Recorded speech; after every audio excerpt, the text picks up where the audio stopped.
So there I was at work the other day, when one of the lads mentioned that they're making a Last Kingdom movie.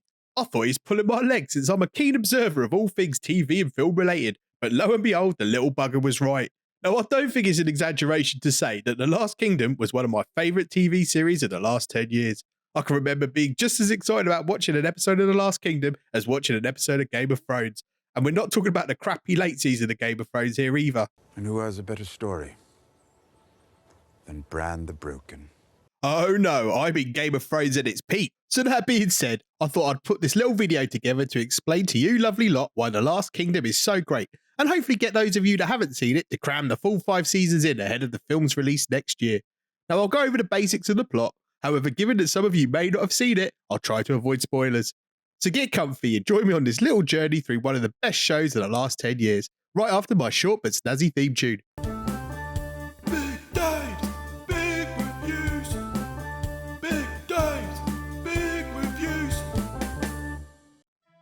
The Last Kingdom is based upon a brilliant set of books written by Bernard Cornwell. Some of you may be familiar with his Sharp series, which I also highly recommend you read and watch the TV version of. I would describe Bernard as a historical action writer. His books are always fast, exciting, and usually based around a small number of characters, making them very accessible. Now, as a massive book nerd myself, I read the books when they first came out, which was about 10 years before season 1 of the TV show hit our screens. Anyways, it's a mad period in British history. The Anglo-Saxons have conquered much of England, pushing back the native Celts to Scotland, Wales and Cornwall, where they belong if you ask me. And much of the population, be them Saxon or Celt, have given up their pagan ways and converted to Christianity. But recent events have left the Saxons in a perilous position as those dastardly Vikings have invaded, and much of northeastern England is in their hands. So much so, in fact, that they've declared their own country, the Danelaw. Right, sorry to interrupt this video, but I'd just like to take a quick moment to ask you to be a diamond and subscribe to my channel. We're very new, so if by some miracle we make it big, you'll be able to boast to your mates that you were one of the original subscribers. Win-win for us all. So our protagonist is a young Saxon called Osbert, who's the second son of a nobleman living pretty close to where the Danish Vikings are trying to settle, making it a dangerous place all round. Now, without spoiling too much of the story, the basic premise is that Osbert ends up taking his father's name and becomes Uhtred, the name he keeps for the rest of the show. Events soon conspire against him, and we see Uhtred captured by the Danes, who show him mercy and decide to take him as a slave rather than kill him. And this is really the point of the early episodes of the show, trying to show Viking life through the eyes of a Christian Saxon. Now, the first time I watched season 1, I felt they rushed the pace a little bit too much, but having rewatched the show recently, and with the books far less clear in my memory, it didn't seem like such a big deal this time. Anyways, we get to watch Uhtred live as a slave and develop into a strong young man. The fully grown Uhtred is played by German actor Alexander Draymond, and as previously mentioned, I'd read the books long before the TV show came out, so I had a pretty clear picture in my mind of what Uhtred should look like, and it's fair to say I had some pretty strong misgivings about Draymond being cast in the role. You see, in the books, Uhtred is a huge, powerful man, whose size means he stands out from those around him, whereas Draymond is kind of on the small side, despite having a decent rig. But it took barely 5 minutes for me to warm to him. His accent and delivery of lines is brilliant. I drove Mrs. Big Dave bonkers trying to speak like him for an hour or so each show. And because you know that in time I would kill you, as I've killed your friends and your brothers. Because you know that in time I will kill you, as I have killed your friends and your brothers. See, that was absolutely flawless. What, you think that was rubbish? Let's see you lot try then. It's a lot harder than you think. Right, back to the show. Draymond also managed to convey the aura of danger that followed Uhtred. He was a fearsome sword fighter, but also a bloke that never backed down and never showed fear.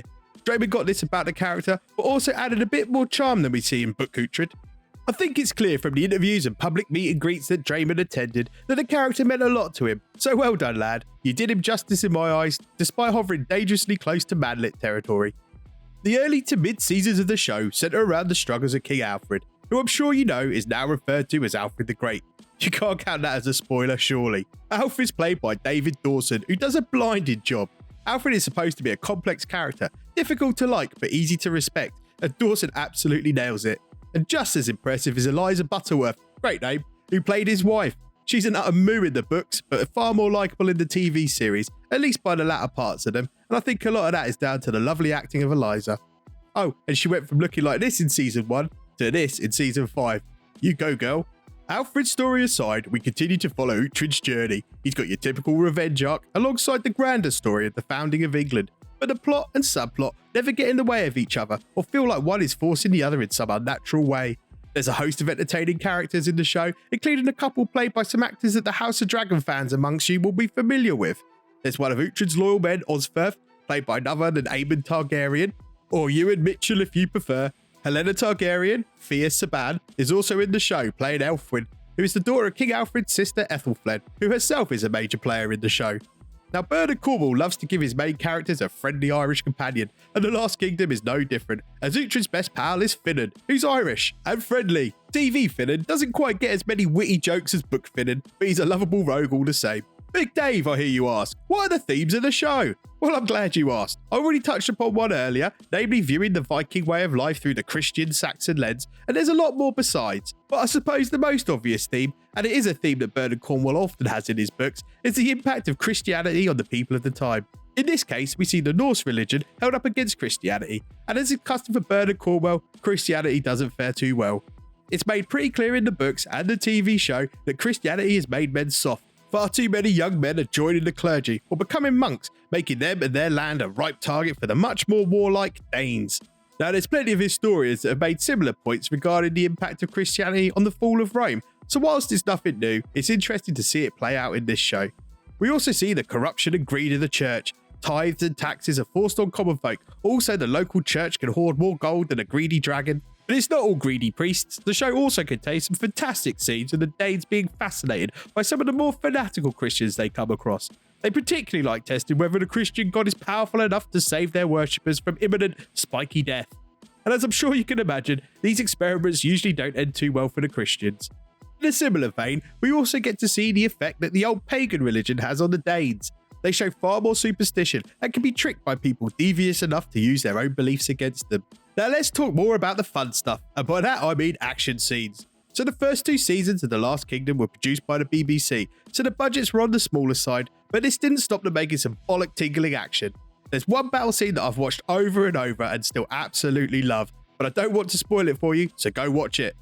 Netflix came along with the big bucks from season 3, so we got much more gory violence and nudity. Oh woohoo! And on the whole, Netflix did pretty well. However, I have to be honest and say, I wasn't blown away with the final season. Don't get me wrong, it wasn't anywhere near Game of Thrones levels of disaster, and I'm sure most people absolutely loved it. But I will say they deviated from the book significantly and made some decisions that seemed politically motivated, to put it politely. That aside, it really is one of the best TV shows out there, perfect for filling that House of the Dragon shaped hole that some of us are still feeling. So down your horns of ale, give Odin's hammer a kiss, and charge your enemies with a blood-curdling scream. Or just grab a beer and watch the show. Both good options. Oh, and let me know what you think about the show in the comments below.